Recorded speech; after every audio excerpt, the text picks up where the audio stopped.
Hey, welcome back to the podcast. I'm Brian, and this is our weird world.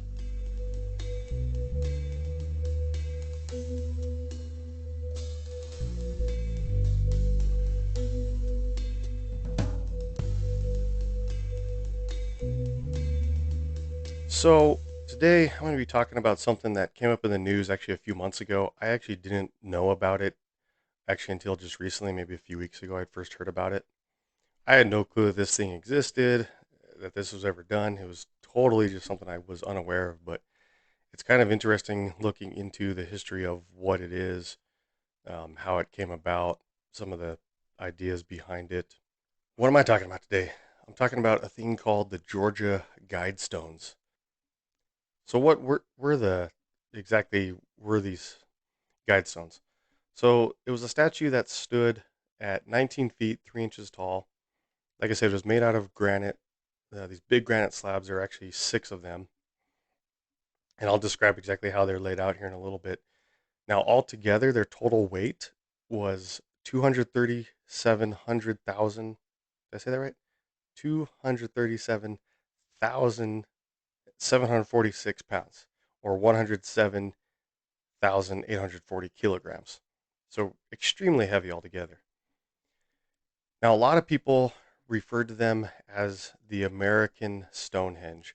The look and the style of it definitely resembled Stonehenge. I think that's where it came from, and kind of the ideas behind it and what they represented. It's Stonehenge has a lot more, I think, theories behind it, and there's obviously a lot more history behind Stonehenge. They've been standing for much longer, obviously, than these stones since these were just erected in 1980. But anyway, so the creator actually thought that the monument would stand, yeah, pun intended, to serve as a guide, hence the name Guidestone, for humanity after they described it as a social, nuclear, or economic calamity, is the specific word that they used, uh, would occur. So they wanted these to be as, like I said, guide stone, a guide for humanity after some such massive calamity occurred and basically either destroyed humanity, ripped humanity apart, or killed mass populations essentially. Now the stones, like I said, they become subject of various conspiracy theories, which we'll talk about in a little bit. But the main one, the biggest one that I think probably had a part to do with its destruction, just extreme individuals that didn't like what it was. A lot of people thought that it represented satanic secret societies and cult worship. Was it for that? I don't believe so. We'll talk about some of the ideas in a little bit. Like I said, in July it was destroyed. So it actually specifically was July 6th of this year, 2022. There was significant damage from a bombing.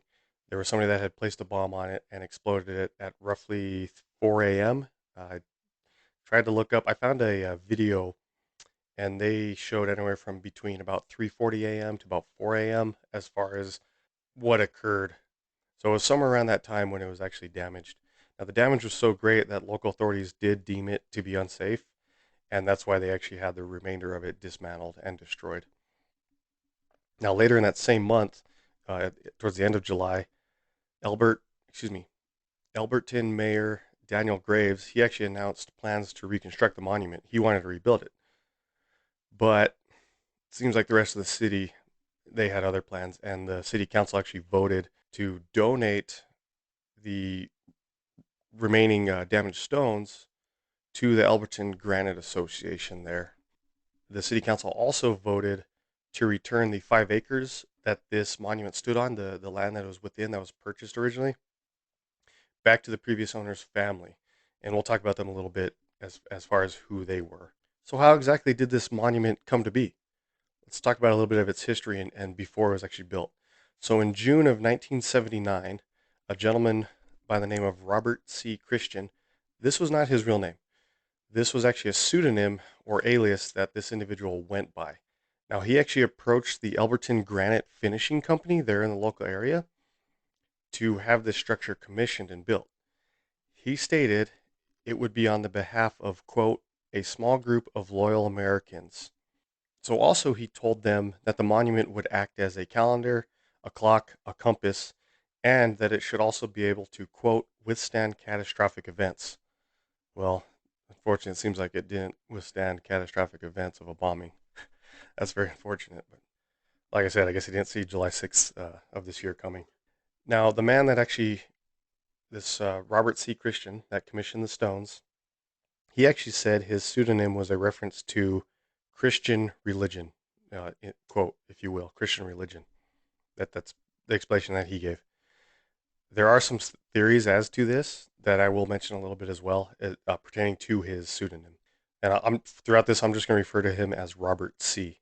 So Robert C. He actually wanted his monument to rival that of Stonehenge in England, like I had mentioned previously, and he did draw inspiration from it after having gone to England to see the real Stonehenge. So as far as the actual structure, the way it looks, he drew direct inspiration from Stonehenge. And like I said, if you look at the pictures of it, if you look it up online, I'll have some pictures as well. Like I said, you can definitely see that direct inspiration from Stonehenge. Now, Robert C. also stated, though Stonehenge was impressive, he felt it had no message to communicate. Of course, like I said, there are a lot of theories and conspiracy theories behind Stonehenge itself. It's stood for thousands of years, but that's just what he said. Perhaps in the future, I'll do an episode about Stonehenge. I mean, it has some interesting history in itself, so we'll see, maybe. So, after Robert C.'s request to have this monument commissioned, Joe Fendley of Elberton Granite thought Robert C. was a quote nut. Joe even gave Robert C. Price quotes that were several times higher than any project of this magnitude, basically in an attempt to dissuade Robert C. from going through with the project. Joe would also go on to tell Robert C. his company would have to acquire new tools and consultants for the project.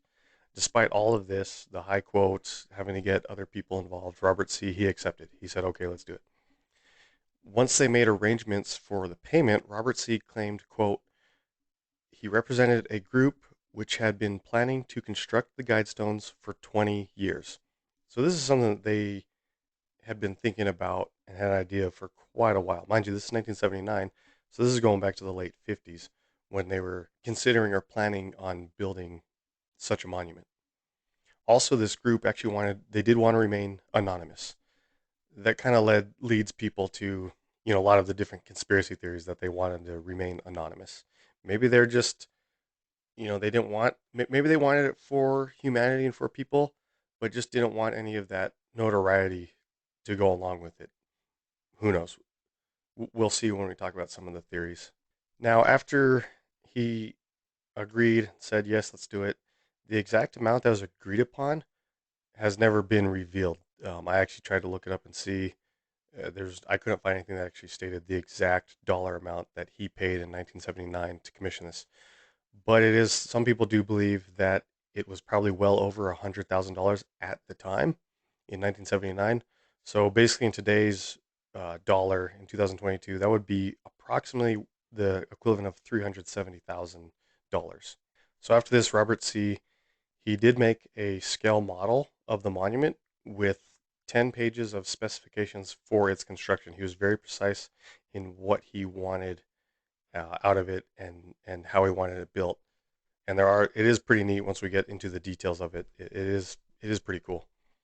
So this and all the stuff talking about Stonehenge, it actually reminded me of if you've seen the movie Spinal Tap. There's a scene where the guitarist Nigel, they're talking about a song that they have called Stonehenge, and they're at like a diner, and he gets a napkin, and they're talking, yeah, let's have this statue of Stonehenge, for a stage, a stage set piece, right?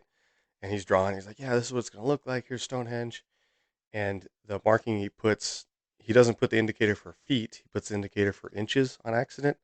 And then so later they're playing this concert in this little tiny, I don't remember what it was, like 15 or 18 inches or something, or whatever the size was. They lower it down from the overhead, and you see this little tiny little foam Stonehenge lower down to the stage, and it's super tiny. And of course, they have this guy on stage that is a dwarf, and he's dancing around. I don't know, remember if he's supposed to be like an elf or something like that, and he's dancing around this little Stonehenge that's smaller than him, and the whole band's looking at it like, what the heck happened? So it just talking about all this, the Stonehenge, the design of this, and then the his exact specifications and measurements kind of reminded me of that part in Spinal Tap. If you haven't seen Spinal Tap, go watch it. It's an absolutely hilarious movie. Anyways, so continue on about the Guidestones. So the monument, like I said, it was located on a 5-acre site that was actually purchased from what I've seen in some of my resources. Some say it was a farmer, some say it was a contractor. I'm most of what I've seen says that the gentleman was a farmer, and it makes sense with the kind of land and uh, the size that it was. Anyways, his name was Wayne Molinix. So apparently, him and his children were actually given cattle grazing rights for this property even after the land was purchased. So they still had the rights to let their cattle graze on this property, which, okay, that's nice that they still allowed them to do that. So this is why I said I believe that it was a farmer. Like I said, some of the resources said it was a contractor. I guess I could see that you could be a contractor and still have a farm. Why not? Sure, right? But we'll just call him a farmer. So they allowed him to do this, but later they closed it off because the cattle were actually using the stones as basically a scratching post. So they actually put fencing around it to keep the cattle out. So where exactly is this site? Where is this piece of property? So it's actually near Georgia State route route. I'm gonna say route because in the last episode I said route, right? I do tend to say route more than route. So anyways, it was off of near Georgia State Route 77, and it was approximately 7 miles north of the city of Elberton. That's why the Elberton Granite Finishing Company was used to commission to build it. He wanted a local company to provide the granite and to build it. So when these stones were actually completed and erected, there was an unveiling ceremony that took place on March 22nd, 1980. Congressman at the time, Doug Bernard, he actually did the unveiling in front of an audience of what most of my resources stated was about anywhere from between 200 and 300 people. At this unveiling ceremony, the master of ceremonies, he read a message to the audience, and this is what it said. Quote, in order to avoid debate, we, the sponsors of the Georgia Guidestones, have a simple message for human beings, now and for the future. We believe our precepts are sound, and they must stand on their own merits. It was also believed that the monument would become a regional tourist attraction, and it makes sense. You build it, and it's this tall, giant granite statue, very impressive. Yeah, sure, you want to attract tourists, right? And it was very expensive to build.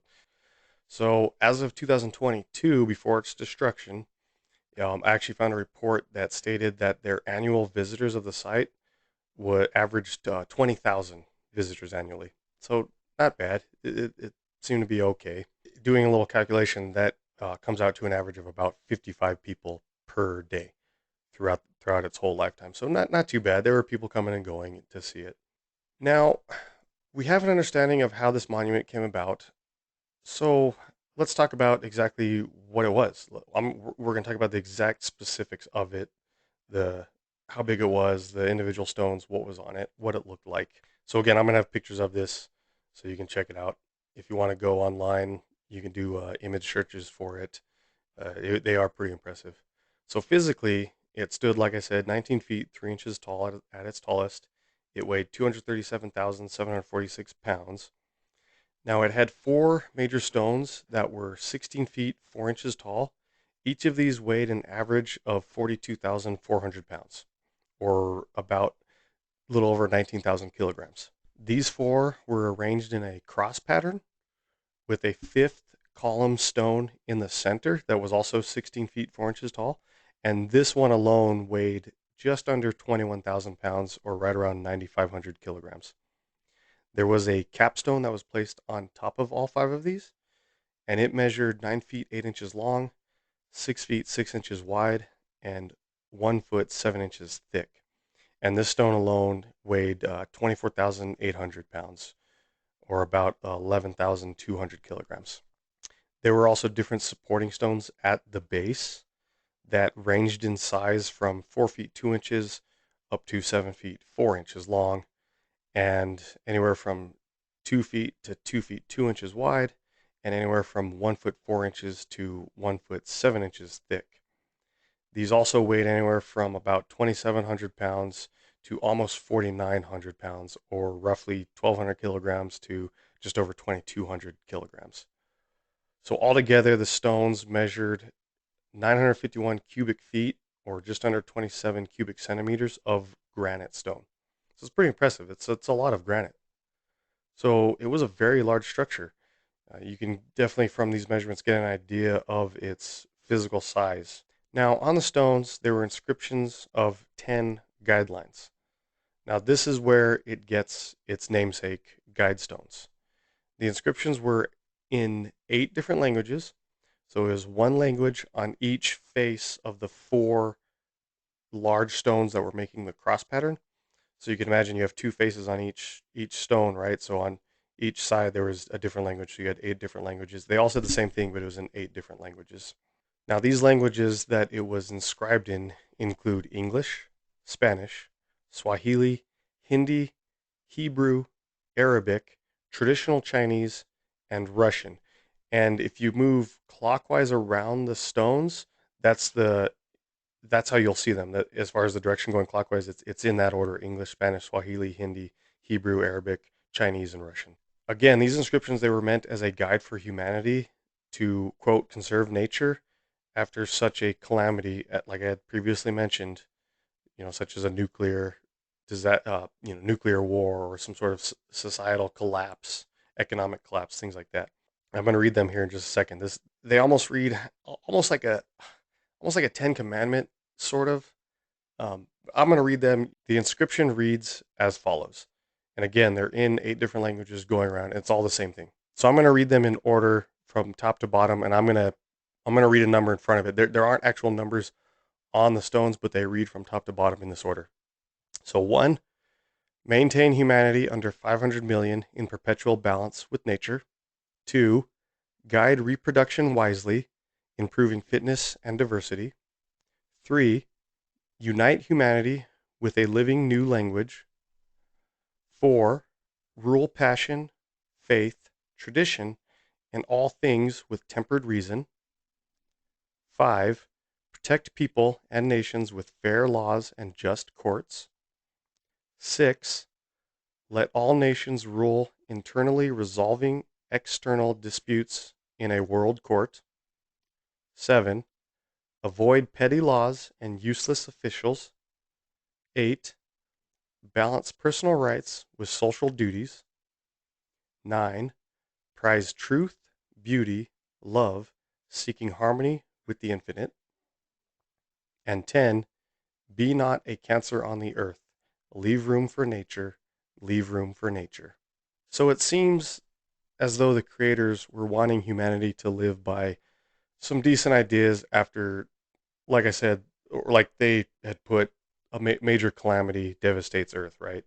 Now, some of those 10 listed seem a little controversial, perhaps, but they're trying to set up, not necessarily rules. Again, they're called guidestones. It's they're trying to use it as a guiding ideas towards a future after something were to happen.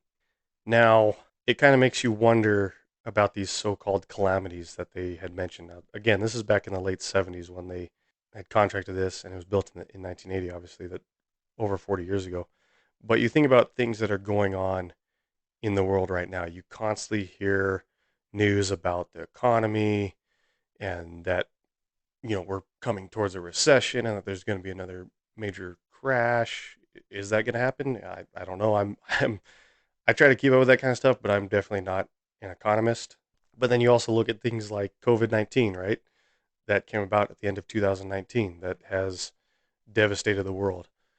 It's extremely unfortunate. We had this virus came about that has killed people around the globe, and we continue to see it, and it continues to spread. Obviously, we've gotten better about it. We have vaccines. It seems like there's a light at the end of the tunnel for that. But is this one of those calamities?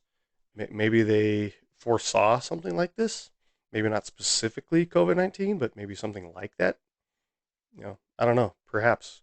Let me know what your thoughts are on it. Or is this supposed calamity yet to come? Is it something that we're going to see in the future?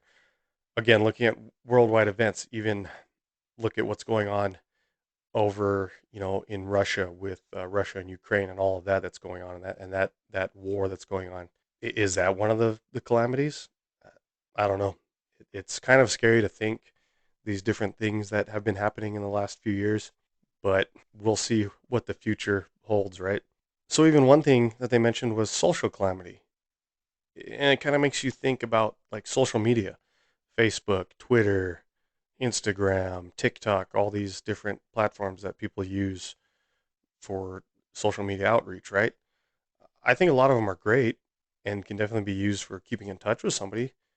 Maybe somebody you haven't talked to in years or somebody that lives really far away. That's fantastic. That's awesome. I think it's a great idea. But unfortunately, you can see how negative it can get really quick. People seem to think they can just say and do whatever they want on these social media platforms without any sort of repercussion. And it is pretty sad sometimes seeing the comments and what people say to each other. So, anyways, these different supposed calamities, it's some pretty scary thoughts, right? I don't know. Like I said, we'll see what the future brings. There's some scary stuff out there, but just try to live day by day, I guess, right? And do the best we can individually and collectively, right? Anyway, so going back to the stones, let's get back on track here and talk about them. Now, there was another stone that was placed level with the ground that actually listed various facts about the Guidestones. It actually stated their like specifications. This included the size, the weight, and astronomical features of the stone, which we're going to get to here in just a moment. It also mentioned that there was a time capsule having been buried underneath the structure. However, the space where it mentions the time capsule, there are actually blank spaces that were obviously meant for the dates it was placed and the date that they wanted it to be opened. So this led some people to believe that there was actually no time capsule ever placed because it had been left blank. I can understand that, yeah, being that these spaces were blank, there were no dates and times. Perhaps they didn't. Maybe they had something planned but just never placed it. I don't know. That seems a bit unusual that you would have this cut into the stone but then not finish it and never have anything buried. So after the structure's removal in July, um, officials actually did dig down underneath it and they found nothing. There was nothing there. So who knows? Like I said, maybe they did not actually bury a time capsule. As I had mentioned about the astronomical features, on the left side of this tablet, there was text that read as follows, and it said, astronomical features. 1. Channel through stone indicates celestial pull. 2. Horizontal slot indicates annual travel of sun. 3. Sunbeam through capstone marks noontime throughout the year. Author R.C. Christian, a pseudonym. Now, pseudonym was actually misspelt. It was actually spelt pseudonym. That's actually etched on the stone. That wasn't just me misspeaking. It was actually misspelt. And then the rest of it said, sponsors, a small group of Americans who seek the age of reason. Time capsule, placed 6 feet below this spot on, and it was blank, to be opened, and that too was blank. There were no date. Also, with these astronomical features written, there were physical features too. The four other stones were actually oriented to mark the limits of the 18.6 year lunar declination cycle. So this is a cycle for when the moon reaches its furthest north or furthest south point during the course of what is called a draconic month of about 27.2 days. And the declination at lunar standstill varies in cycle of 18.6 years. So these are also called the minor and major lunar standstills. The next minor lunar standstill will actually occur in May of 2034, and the next major standstill will occur in January of 2025. So this would have actually probably been pretty cool to see, moving into the future, into especially coming up here in a couple of years in January of 2025. Now, obviously, this is something you can still experience, but if these stones were still standing, you could actually have gone there January 2025 to experience this. I'm sure people had experienced it previously, 18.6 years prior to that, but I couldn't find any accounts of what people said or what they saw or experienced. Also, the center column had a hole drilled through it at such an angle that the North Star could be observed. This same column also had a slot carved which aligned with the sun's solstices. So that's summer and winter solstice. And then it also was aligned for the equinoxes as well, the spring and fall equinox. There was a 7/8 inch or 22 millimeter aperture that allowed a ray of sunlight to pass through at noon every single day and would actually shine a beam of light down on the center stone, indicating the day of the year. So this was your calendar. So it seemed as though someone had done some pretty good research as to these lunar and solar cycles and included them as features on the stones. That seems pretty cool. That probably would have been pretty impressive to see. However, there was an astronomer from University of Georgia, Loris Magnani. Pretty sure that's how you pronounce it. If I mispronounced it, I apologize. Now, this astronomer, they actually stated that these features were, quote, mediocre at best. So apparently they weren't wholly accurate from the sounds of it. That it probably was cool to see, but it just wasn't quite as accurate as they had planned it to be, is what it sounds like. So now the stones and their inscriptions, they were described as uh, Christians in general as a guide for future generations to manage limited resources. You could see that in the 10 things I listed I read, especially after again these supposed calamities. The inscriptions have also been accused of promoting eugenics and even genocide. You kind of think about like the 500 million population, whereas now, what's the world population? Like over 8 billion now, something like that. This again will lead into some of the conspiracy theories surrounding the monument. So, according to one report from Wired magazine, unspecified opponents have actually labeled the stones as the quote 10 commandments of the Antichrist. Some advocates have called the monument satanic as well. Some individuals claim that the stones themselves are actually from satanic origins.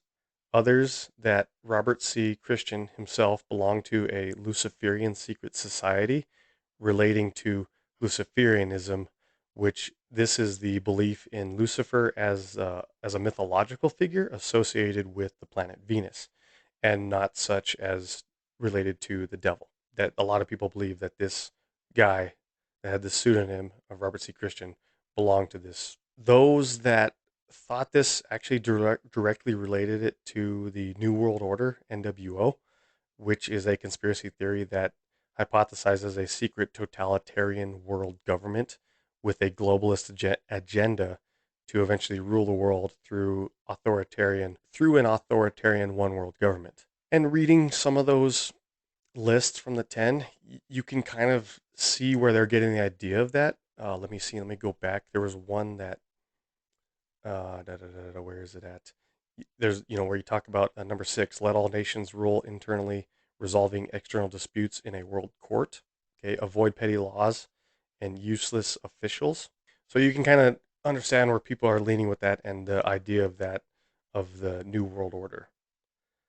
Now, there's another theory that comes from conspiracy theorist Jay Weidner or Weidner.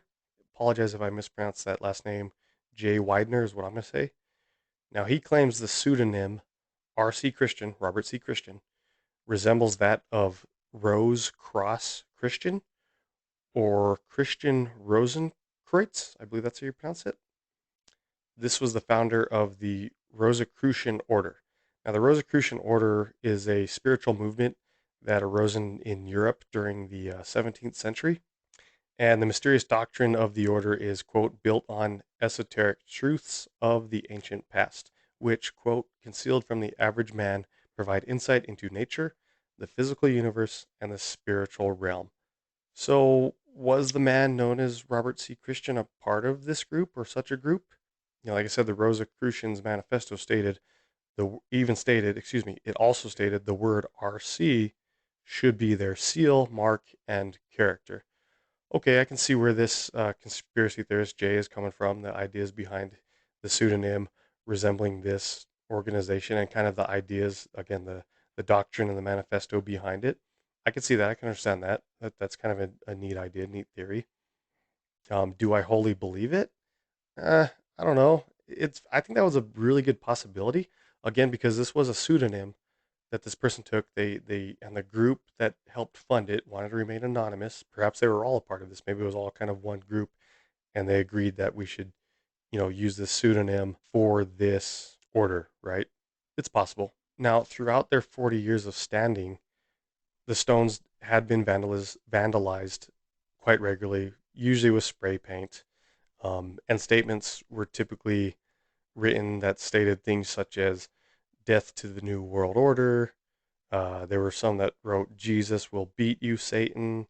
There are others that said "You will not succeed," and very similar sentiments to that. I'll try to find some pictures of that and post that as well.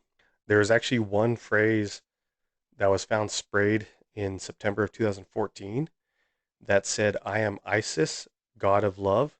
Not to be confused with ISIS, the terror group. This is Isis, the god of love, who was an Egyptian goddess who was a part of the Osiris myth, in which she resurrected her slain brother and husband, King Osiris.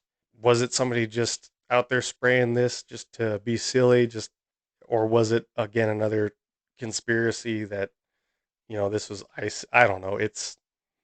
I couldn't really find much behind that one particular, but I just find it interesting that somebody spray painted that "I am Isis, goddess of love." Were they against these stones and were trying to say, let's love each other, or was it more of that the Egyptian goddess, like I said, a part of the Osiris myth? I don't know. I think it maybe was just somebody trying to make a comment about that, and it never really went anywhere else. But let me know what your thoughts are on it. Maybe you have a different idea behind it. I'd love to hear it. Please let me know. So, going back to its destruction, on July 6th of this year, 2022, an explosive device was placed on the stones and severely damaged the stone slabs. Some residents in the area actually reported hearing and feeling the explosion. Again, like I said, roughly around 4 a.m. There were security cameras that were up in the area. They had been erected years prior because of all the vandalism, and they did record a silver sedan in the area around that time shortly before 4 a.m. So this vehicle became the lead suspect, but even the video that I've seen of it, I'll try to find it and share it. It's a pretty grainy video. It's kind of hard to tell exactly what the vehicle is. It's like I said, it's a silver sedan. There really hasn't been anything else come of it as far as identifying anybody, even now, as to who what the car was or who it belonged to or anything like that. Now the stones that remained after this, like I said, they were actually dismantled again for safety reasons. Now the Elbert County Sheriff's Office and the GBI, which is the Georgia Bureau of Investigation, they did hold an investigation after the bombing. Later on July 14th and also on July 25th, they had released updates basically saying that there was no progress in the case. They really had nothing to go on. They had in these reports, in these updates, they had reported that there was no known motive, there were no suspects that have been identified, and despite there being this vehicle seen and recorded in the recordings, they weren't able to identify specifically who it belonged to or anybody involved. So it is pretty unfortunate from that standpoint that they haven't been able to find who was involved or who did this, regardless of what your thoughts are on the monument. It is still a crime. And actually, talking about that being saying that it is a crime, if an individual or a group of individuals were to be caught, the county sheriffs and GBI actually stated that the sentencings of this incident could carry a minimum of 20 years in prison, as the monument was actually considered a public building. That's actually what it was considered under its construction, was a public building, and because they blew it up with a bomb, the destruction of this would carry a minimum of 20 years in prison if somebody were caught for it. So that's pretty serious. That's definitely some serious prison time for that. So I'll try to keep up with this in the future. If I see or hear any more about it, I'll post it on the Facebook group. If you know any more about it, let me know. This is something here in the U.S. I'm sure there are plenty of people that know about it, especially from that region in Georgia. Again, I didn't know about it until just a few weeks ago when I just happened upon a news article about it, and I thought, oh, this is kind of interesting. So I read about it a little bit and thought it'd be kind of fun to talk about. So yeah, let me know what your thoughts are. Were they meant to be an American Stonehenge, like so many people like to call it, or was that just a name? People, hey, it's the American Stonehenge, right? Were they placed as part of some secret society and their desire to rule the world, or was it something else? Let me know what your thoughts are. I don't want to take too strong of a stand on it, I have my own personal beliefs and ideals behind it that definitely go to my own personal religious beliefs and political beliefs, but I don't want to talk about that. I don't want to put that out here. I want to remain unbiased. But if you have opinions or ideas or ideals, let me know. I would love to discuss it. I'd love to discuss it in a manner that, in a constructive manner. I wouldn't want to get it too let a conversation get too heated one way or another as far as religion or political beliefs or whatnot. So in things like this, I try to remain as unbiased as possible. So I don't want to bring my own personal opinions too much. I might sometimes, but again, I want to put it out there for you as the listeners as here's the facts that I have found. Here's what it is. What are your thoughts? But if you want to reach out to me and discuss it more as far as your ideas or any more findings maybe that you have, yeah, let me know. I would love to hear it. I think this is a really neat topic. I would have loved to have personally seen these. Again, I didn't know about them. So, that was my ignorance for not being aware of it, but it would have been cool to see.